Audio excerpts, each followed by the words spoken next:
History repeats itself at the Pittsburgh Pro. Diego Galindo comes in second place again against Neil Darwin. The man who had just beaten him at the New York Pro does it again. If there was any hope that he could win in 1 and 11 like Criso Antonio, it has just vanished. I'll analyze the classic physique from this competition and review the guest posing, since both open and classic competitors posed in the off-season. Yes, I will discuss the Josema situation. What happened here is that both men, Neil and Diego, have come in improved. They have come in more defined, leaner, harder, with better separation. I would even say that Diego has come in fuller.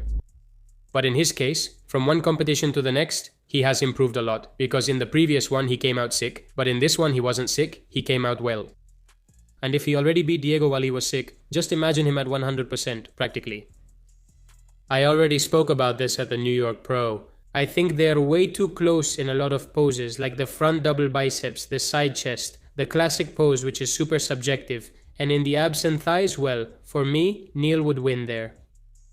But then there's a pose where Diego, for me, wins and is superior, which is the back double biceps, where he has more width, a more 3D effect in his back, and legs from the back that, for me, are better. Although it must be said that the huge gap that used to exist between that pose and Niall's has closed a lot in this Pittsburgh, because Neil has improved it a bit by coming in harder and tighter. I didn't think it was a robbery, they seemed very close. Anyone could have won. At the New York Pro, Diego would have been given the win. I think Diego would have won. And in Pittsburgh, I think it's fairer that Neil won. Yes. Because of what he showed today, and since Josema is leaving Classic, we're saying that Neil would move up a spot right now. He would be 4th in the world, with Diego 5th. And this makes things between these men and the top Olympia guys even more interesting. We'll see it in 5 months. But that's still far off. We still had the rest of the top guys to cover. Because it has been quite surprising.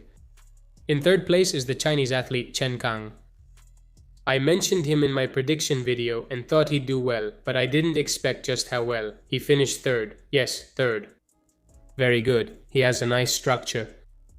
He also came in quite dense and defined, and in 4th place we have the Korean Jae Han Park, who once again achieved a very good position, just like he did in New York. This gentleman also came in very defined and has tremendous legs. In 5th place is Richard Nagy, and in 6th we have Justin Badorina again, who still isn't coming in at 100%, what a shame, he's the Brandao of Classic, the same thing is happening to him. Incredible structure, prodigious genetics, but he still doesn't quite reach 100%. I do think he came in more defined than in New York, but it's true that his biceps look a bit soft, as do his lats, and especially his back and lower back area. I'm not going to read the entire Classic list like that teacher to see if everyone is present. I'll leave it here for you. You can take a look at it. Let's talk now about the posing invitational. It's a shame there aren't any quality videos of it. It's a pity. I think it's one of the most anticipated moments of this event, and professional cameras should focus on it and not miss it. Unfortunately, we only have footage from unofficial sources. As usual, the attention has been focused on Samson, Derek, and Andrew. Because they're the open competitors, they're the big guys, they're the heavyweights in this case. We said we would see a pre-Olympia that we could compare them, and yes, that's how it was. I have to say that Andrew looked quite a bit smaller than them, at times, because the camera angle didn't favor him. And also because he hasn't competed too long ago, and of course it's normal, he's more defined, but he's also less full. So we should excuse him since it's not a fair comparison to the others. The most interesting comparison is between Derek and Samson, where we've seen two mass monsters. I don't know who impressed me more. I would say that Samson claims to weigh 157 kilos at this posing invitational. Derek is much shorter than him. But he doesn't look smaller at all, he looks very full. It's impressive how pumped up these two men are in the off-season. I wonder what their day-to-day life has to be like, things like getting dressed. Actually, how do you even find pants for legs like that? Sitting in a chair, getting into a shower. Flying on a plane. What a pair of gorillas. This is interesting because it tells us that we're going to have a Samson and a Derek who are going to be massive at the Olympia. In this last Olympia, Derek won with his overall game, with size, and Samson won the one in 2024 also with the size game. Definition? Well, that's for another day. It seems like it doesn't matter that much in open. And I have been a little concerned by the fact that the legs of these two men are much bigger and more pumped than Andrew's. I thought that Andrew could be competing for Mr. Olympia this year, but I have my doubts. We'll see.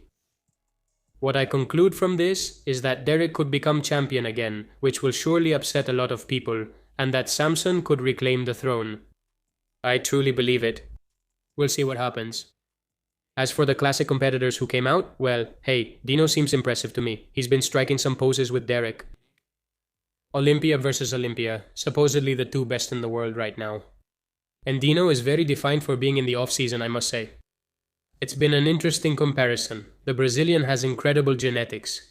I also found this picture of Dino against Wesley, and wow, Wesley, what have you done?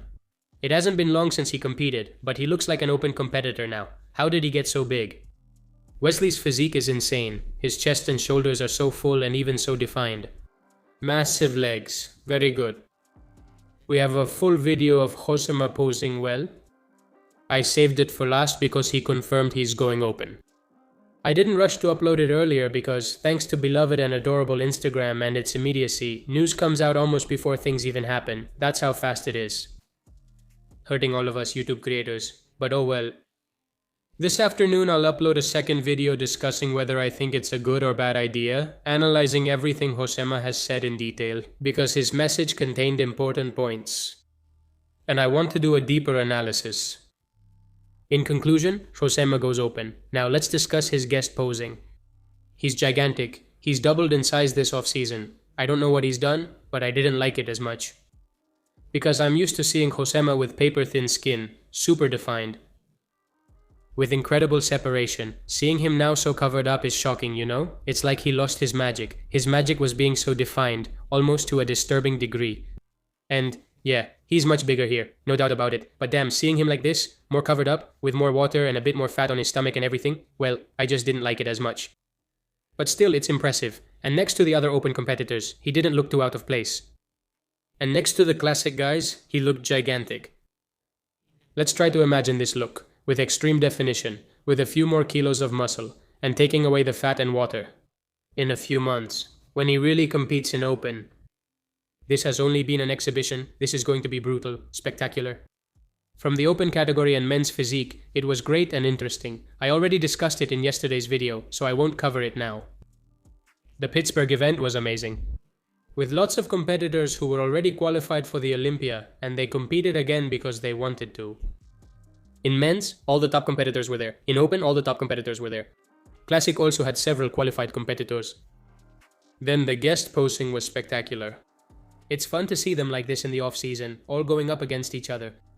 As I said this afternoon, I'll upload a video discussing Josema's situation in detail. Don't miss it. We'll analyze several things and I'll share my strong opinion. Let's stop here. I'm signing off. See you in a few hours.